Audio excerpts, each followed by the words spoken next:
Partidain bat jokatzeke oraindik ere gabon ikus-entzuleok, baina momentuz jagoismoak bere tanto propioa markatu berri du, izan ere osasunak jaurtiko du aurtengo txupina Sanferminetan. Bien bitartean baina Jaurlaritzan bestelako jokoa dagoela zalantzarik ez, armailak haserre bizian dauden ertzainez josiak ditu, Erkoreka jaunak baita Urkullu lehendakariak ere, ikusteke beraz Euskal Herria zeharkatzen duenean turra normaltasunez etorriko ote den, ala bestelako sorpresarik izango ote dugun. Bien bitartean, esan da bezala, partidak aurrera jokatzen du, argi ez dugu momentuz, Gipuzkoan zein Araban zer gertatuko ote den, 15.000 botoko aldea du oraindik ere, Maialen Iriartek eta Eusko Alderdi Jeltzaleak Eider Mendozaren hautagaizari eusten dio, PS-ren babesarekin zer egingo ote du Elkarrekin Podemosek. Alderdi Popularra momentuz kanpoan naiz eta Gipuzkoa kirolak eskuratzeko saiakera egin duen eta gustatu zaigu Koldo Martinez Geroa Baiko hautagaiak Iruñerako egindako proposamena, izan ere 27tik 3 zinegotzi besterik ez dituen arren bere hautagaitza aurkeztu du hasiron ateratzen ez baldin bada herria salbatzeko helburuz. Momentuz baina partida hainbat batera jokatzen ditugun honetan eta turra gerturatzear den honetan ikusteke azken minutuetan zer nola jokatuko diren partida ezberdin hauek edo nola ere aizue hainbat kontu baditugu bestela ere ekartzeko gaur geurean izan ere Elordik txapela eraman du eta besteak beste zorionez Euskal Herria zuzenean bezalako festival batek berriz ere batuko ditu mugaz bateko zein pentsakera hainbatetako Euskal Herritarrak gaztea gehienak noski baietz.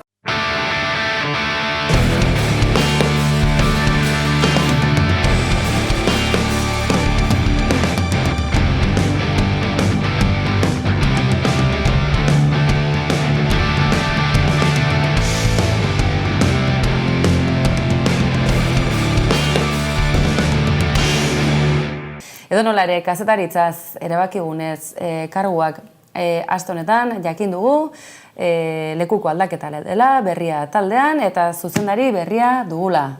Izango dugula, laster, Amagoia Mujika zuekin.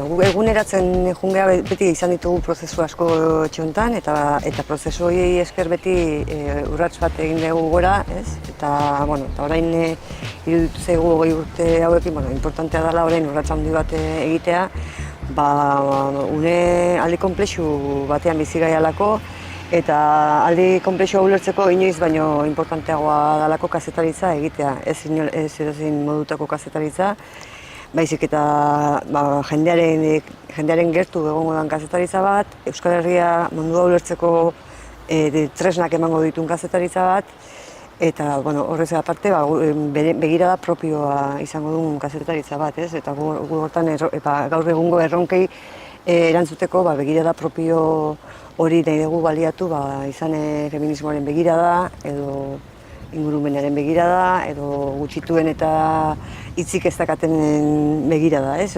Bizka bat hortik, baina batez ere, nahi duguna da kazetari fidagarria eta kalitatezkoa izatea, eta hori egiteko,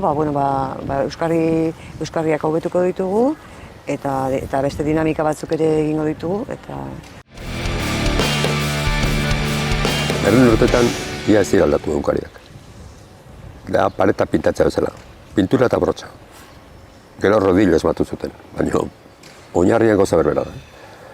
Gero etorri da teknologia, etorri da offseta etorri zen, eta gero etorri zen ja ordenagailuak eta etorri dira orain ja digitalizazioa. Eta gaude kazetaritzan adimen artifiziala aplikatze bezperatan, ez? Ataritan gaude, eta horrek ekarriko du sekulako aldaketa. Eta orduan aldaketak dira garai baten baino maizago ematen dira, ez? Eta gero eta zarkituago gelditzen zaizku produktuan. Gauzak efimero dira, eta orduan eskatzen dute gainera ezagutza teknologiko handia, ez? Denaren, gero eta gauza gehiago mugitzen dialako, taldatzen dialako, eta esanik ez sare sozialen eta eraginez, informazio goldea etortzen da, eta kaka, edo lasto asko, eta hor gure papera importante dela gero eta gehiago, jakitea zer den gazetaritza eta esplikatzea jendeari hau da gertatu dana eta gakoak hauek dira eta irizpideak ematea, ez? Nik uste hor bai daukagula etorkizunean zer egin garrantzitsu bat.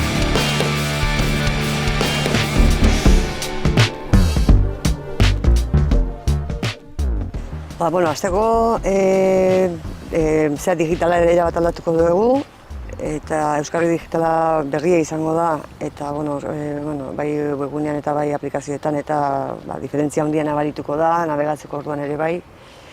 Diseinu aldaketa handi bat dator, eta paperean ere bai, eta biak integralak izango dira, marka bere ikusiko da digitalean eta paperean. Eta, pixkate aldaketa itxurazko aldaketa horren atzean dago, baina egiten ari gehan prozesu luze bat, eta prozesu luze hori egiten ari gehan, nola kazetariekin batera, nola landuko ditugun gaiak, zeri emango ditugun garrantzia, horrekin da prozesu oso bat, eta orain gero horrek egitura eta itxura aldaketa horrek dakar funtzionamendu aldaketa bat, eta funtzionamendu aldaketa hori ere egia jende guztiarekin lantzen, azkenean talde guztiak jumarrulako norabide berean, ezin delako bi iluminaturen gauza bat martxan jarri, atzetik taldea ez badaukazu ez.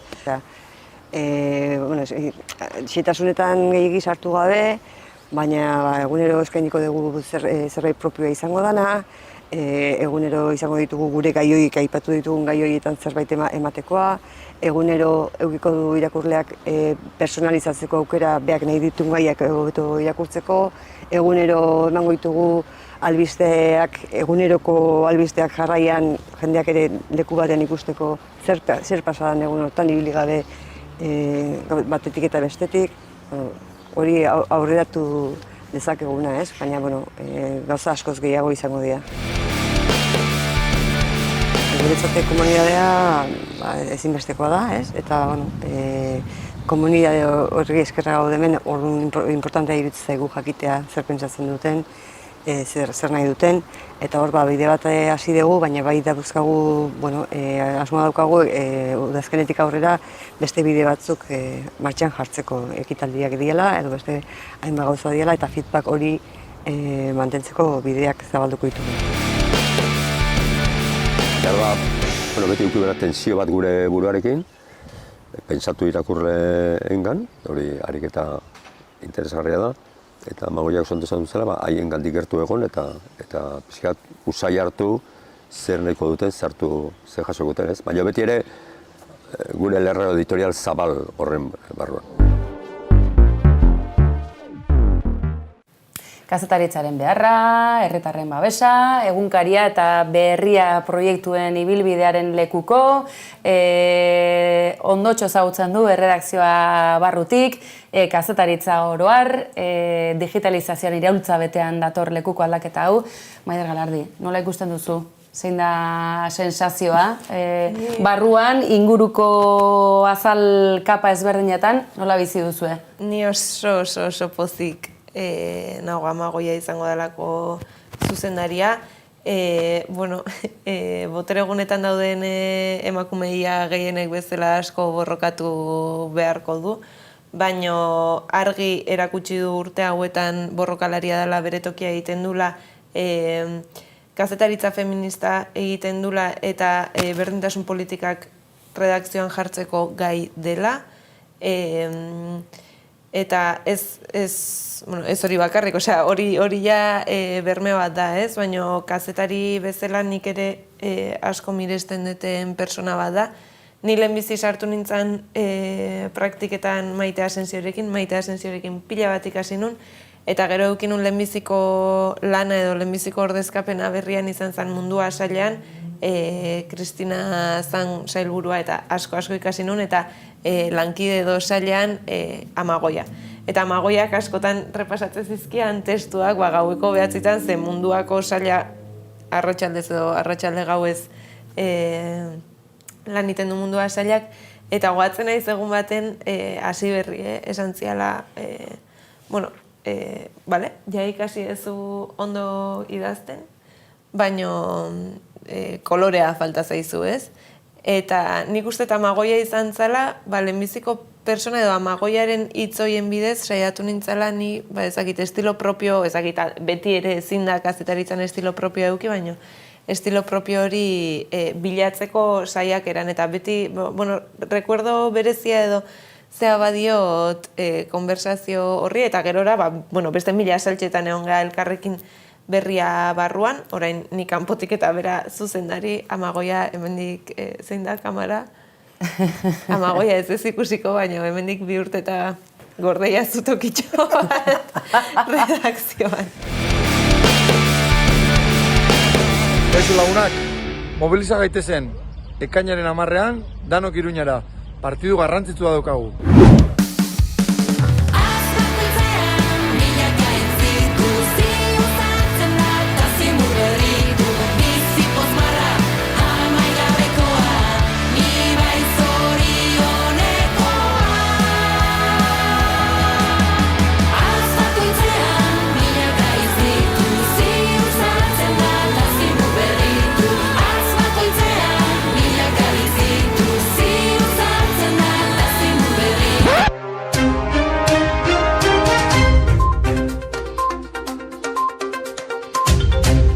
Azkenean Jagoba Arrasateri eskatu beharko zaio benetan Nafarroako gidaritza horri heltzeko, Iruñe Astitz, Gabon, ze Kristo de Montra gertatzen ari da, eta partidaren 80. minutua gaindituta, jakingo ote dugu azkenik eskuinak mantenduko ote duen Iruñeko udala Nafarroako gobernuan horko eskuratu edo noren babesarekin osatuko ote den. Atera mesedez bolatxo hori, badakigu neko sorgina zarela. Kaixo Gabon, zer moduz? Bueno, ikusten duzuen bezala, bero dago Nafarroako egoera politikoa, soziala ere esango genuke, ze azkenean horren adibide da politikan gertatzen dena, eta hementxe gaude, hor salseikoarekin ea zer gertatzen denez, azkenean ere hor ditugu Espainiar estatuko hauteskundeak uztailaren 23an eta noiz hasiko da kanpaina eta San Ferminetan. A ber, zer hau, zer demontre? Hor gainera, argazki bikoitza izango da ikusiko duguna, nork jaurtiko ote du koete hori nahiko esanguratsua izango da, edo behintzat nor egongo ote da alboan, alkate nor izango ote den alegia uztailaren 7 honetan, eta Nafarroako gobernuaren negoziaketa horiekin zer gertatuko ote den. Itxura batean behintzat, badirudi nolabaiteko presioa baduela Txibite andereak, eta 4 urtez Euskal Herria Bilduren babesarekin kontuak ere aurrera aterata ere, lehen errondatik kanpo. Hori nola irakur daiteke, nola ulertu behar dugu hori? Argi dago hor, badaukagula Nafarroako parlamentuan 3. indarra den EH Bilduk, aipatu izan duela, berak alderdi progresisten aldeko bozka egingo duela eta tokian tokiko zerrenda bozkatuena talde horren barruan bozkatu edo indartuko duela. Ze pasatzen da, kasu honetan Nafarroako parlamentuan PSN dela bozka gehien edo kasu honetan parlamentario gehien dituen alderdia, orduan ulertzen da edo ulertu beharko litzateke EH Bilduk babestuko lukeela edo behintzat abstentzioa egingo lukeela Maria Txibite Nafarroako presidente berriz bihurtzeko ekitaldi horretan.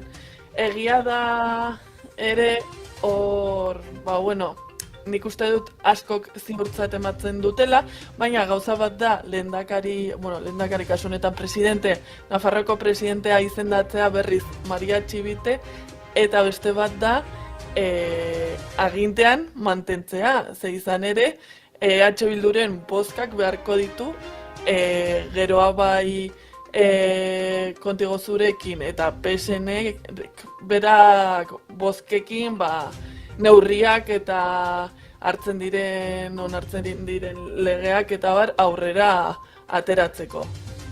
Ikusteke dagoz, egia da, mugaz bestalde, Gipuzkoan, ez ahaztu, Gipuzkoa eta Nafarroak muga dezente konpartitzen dugun honetan, Podemosek mezu zuzen egorri diola, kasu honetan PSeri esanez, Gipuzkoan gobernu aurrerakoia sustatzeko garaia dela, eta horretan arduraz jokatzeko unea duela. Ikusteke beraz, zer nolako bidea egingo duen Nafarroako alderdi sozialistak bide horretan, Nafarroako gobernua mantentzeaz haratago, zer gertatuko ote den Iruñako udalean. Argi dagoelako, gehiengo zabalak eskuina ez duela nahi, UPN ez dela nahi bertan, beraz, Ibarrolaren hautagaitza nolabait alde batera utzi nahi dela, baina horretan zer gertatuko ote den ikusteke. Iruñe, asko gustatu zaigu Koldo Martinez, geroa baiko hautagaiaren posizioa. Maiatzaren 28an igande horretan bertan, Twitterren ikusi genuen, Joseba Asironi besarkatuta, tragoa eskutan, urrengo alkatearen ondoko gisa bere burua aurkezten kasi-kasi, baina azken orduotan ikusi dugu nolabaiteko ardura jarrera batetik. Ezta esanaz, tira, Asiron ateratzeko nahikoa babesik ez badago, beharrezkoa bada ni sakrifikatzeko prest, eta izango naiz Iruñeko alkaten, ez eta 27 zinegotzietatik 3 soilik izan, bera aintzat hartuta, bera eta beste bi alegia.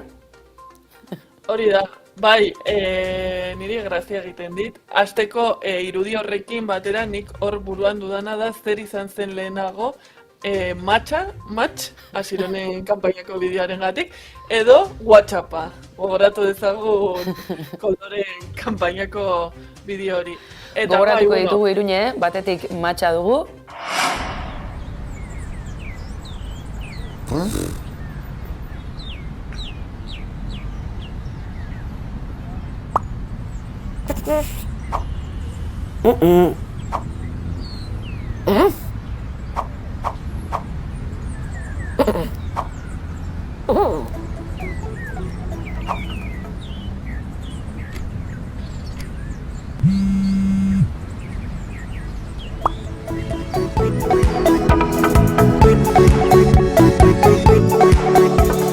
Eta bestetik ikus dezakegu Koldo Martinezek zenolako perlak utzi dizkigun, bere triangelua, WhatsApp zenbakia, Chill Mafia kantari. Irakurri nahi zaitut eta elkarri entzun eta pentsatzen duzunaz hitz egin. No tengas vergüenza, Irudi hauek ikusita, Iruñe, Koldo Martinezen analisiarekin segi dezagun. Koldo Martinez eta Asironen arteko maitasun historia erromantiko hau. A ber, nik uste dut ere, ez dakit zergatik edabideetan zentratu diren garen hainbeste ez, Koldoren hautagaitza propio hori goresten edo garrantzia ematen, eta ez aurretik esandakoari, ez?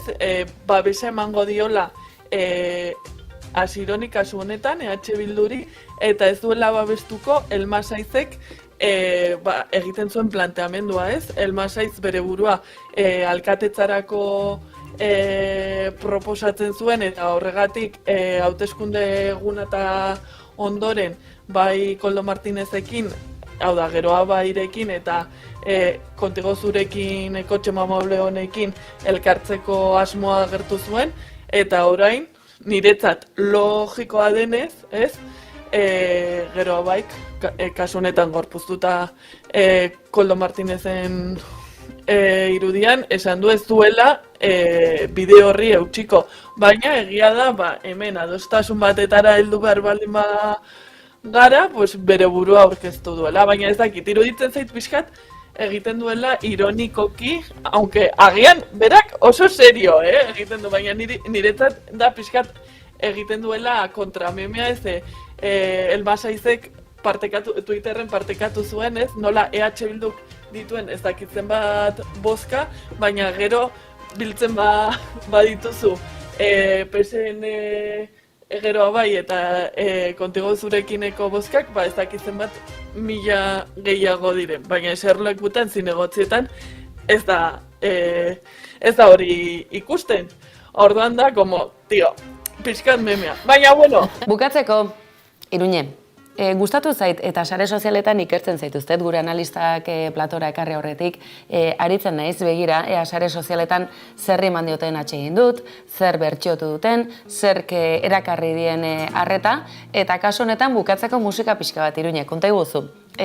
Berriako edizio digitalan ikusi dugun albistea da, Nafarroara garamatza, baina akaso askorentzako ezoikoa den musika tradiziora. Nafarroako turismotik egin den kanpaina honena izan da bat esaten zuela gazteleraz, Navarra tierra de diversidad, eta eske da tal cual, eta arlo guztietan, izan politikan, izan demografikoki, izan sozialki, eta baita kulturalki ere, ez? Eta askotan uste izan da Nafarroa dela edo super euskaldun eta hor jartzen ditugu baserritarrak, ez? Baserri bukolikoa, euskal dantza, bai. Edo hegoalderagokoa, ez? Hor, pues, pixkat, Marcillako lanzamiento de Rabiosa, Jotak kantatzen, baina eske Nafarroa gehiago da.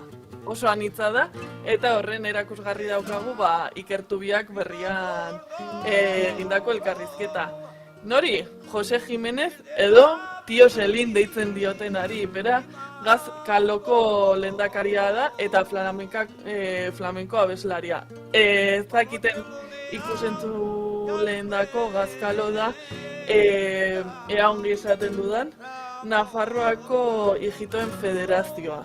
Eta bera da bertako presidentea. Orduan, baditu, bi egibide, bi ogibide, eta orduan alde batetik bada, Ijitoen komunitateko, ez dakit ongi egokia den esatea patriarka moduan, edo arduradun moduan, eta gero flamenko abeslaria. Beraz, erreferentzia badu, oholtza gainean, eta bestela ere bai, esan dezagun komunitate osoan. Askok akaso ez dute ezagutuko, baina Iruñean bertan flamenko on fire ere izan ohi da, eta Casa Sabikas ere bertan da, askok akaso San Ferminetan gurutzatuko dute, eta jakin gabe zein izango ote den ere, eta ez da aztekoa, Nafarroak flamenko maisu handiak izan dituela, Nafarrak, eta tira, hori berreskuratzeko aitzakia ederra izan dago Iruñe, ondo iruditzen bazaizu, flamenko doinuekin, esango diogu gaur, adio, gure entzulei, ondo deritzozu. Primeran. Ederki, erritmo honean segituko dugu eta ziur datorren astean ere izango dugula erritmo bizian datorren politika gintzari buruz hitz egiteko aukera, eta noski, ekainaren 10-eko hitzordua, sorionekoak, esku bat, koreografia, hori datorren asterako, bale? Ederki, Iruñe, eskerrik asko. Agur. Datorren astera arte, aio. Agur.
berezi, izan berezi, berezi.